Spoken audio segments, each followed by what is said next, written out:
everyone, Dr. Jeff here with you today. Today we're talking about bursitis and tendonitis and what the difference is. Both of them meningitis, so both inflammatory conditions, soft tissues.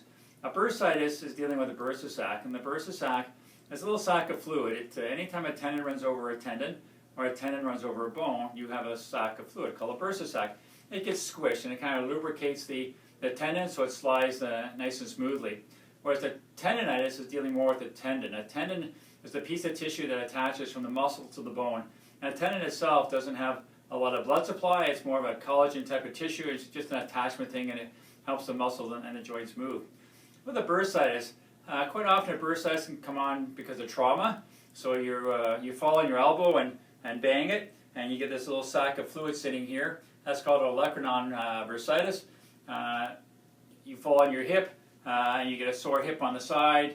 You hyperextend your knee. Most common one there is your Baker's cyst. It's a bursa sac behind your knee that will swell up and you can't flex your knee. But also, bursitis can come on due to stress, anything, you've been sick, anything like that. And bursitis comes on and you say, why is my shoulder sore today? Why is my hip sore today? I didn't do anything. I haven't done anything. I don't know why it's sore. And that's just the way a bursitis is. And a bursitis is always sore. So, whether you're sitting, you're standing, no matter what you're doing, you have this kind of constant ache sitting in your shoulder or your elbow or your knee, your hip, wherever it is. This is kind of constantly there. Whereas with the tendonitis usually comes from overuse. So you go out running and you're running too many hills, or you're just starting running, or your shoes aren't good, whatever it is. The tendon gets overused and it might get some micro tears in it, but it hurts. But when you stop and you put a little ice on it, it goes away. It doesn't really bother you at all until you go back to that activity again. You start running, you go for your next run. Now it hurts a little more when you're done, and it goes away again. And slowly it gets worse and worse and worse.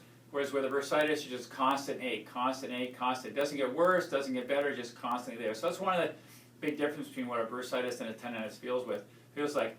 My personal experience with a tendonitis is with Achilles tendonitis is when I go play ball hockey. I start playing ball hockey, and I didn't feel anything until I started running, and then I have this burning pain in my Achilles. And once I was out there for 2 or 3 minutes, it went away, and I could play no problem. Right? And I got home, everything was fine, but as soon as I went to play again the next week, the same thing would happen again. Well, as far as treatment is concerned, you treat them a little bit differently. A bursitis, you can come in with a bursitis. We usually do some ultrasound to get a little bit of heat into it, to try and smooth out the tissue a little bit. We do some cold laser therapy to heal it out microscopically. With a tendonitis, if you catch a tendonitis early enough, a little ISC, a little muscle stimulation, because we need to get some blood into the area. So we have to pump some blood in using the muscle stimulator. Again, some cold laser therapy is really good for it as well. The problem with tendonitis, if you don't do anything about it quickly enough, it becomes chronic. And when it becomes chronic, that swelling that sits in the pocket in there, the body will look at that and say, I need to stabilize this area. So it actually produces bone inside the tendon. So we take an x-ray of it, and you'll actually see a little piece of bone inside the tendon where the supraspinatus, or in the back of the knee, the popliteus, where the Baker's cyst is. You'll get a little piece of bone, and that's more problematic to try and get rid of that. Best way to get rid of that now is with shockwave therapy. We go in with a gun, and we kind of, it's almost like breaking up kidney stones. We try and break up that calcification. It works really well, so we're 90% successful, but it's a little more painful, a little more costly, a little harder to try and fix it. So if you think you have a bursitis or a tendonitis, the best thing to do is to come in and get us to diagnose it properly so we know what it is, and we get the proper treatment on it very quickly. We can get rid of it very quickly. If you sit on it too long, it becomes more chronic. That's more of an issue. It takes a little longer and a little more expensive for us to fix it. If you have any questions about a bursitis or a tendonitis, or you think you have one, you can always email me at jgoldsworthy@goldsworthywellness.com. I'm Dr. Jeff. I've got your back.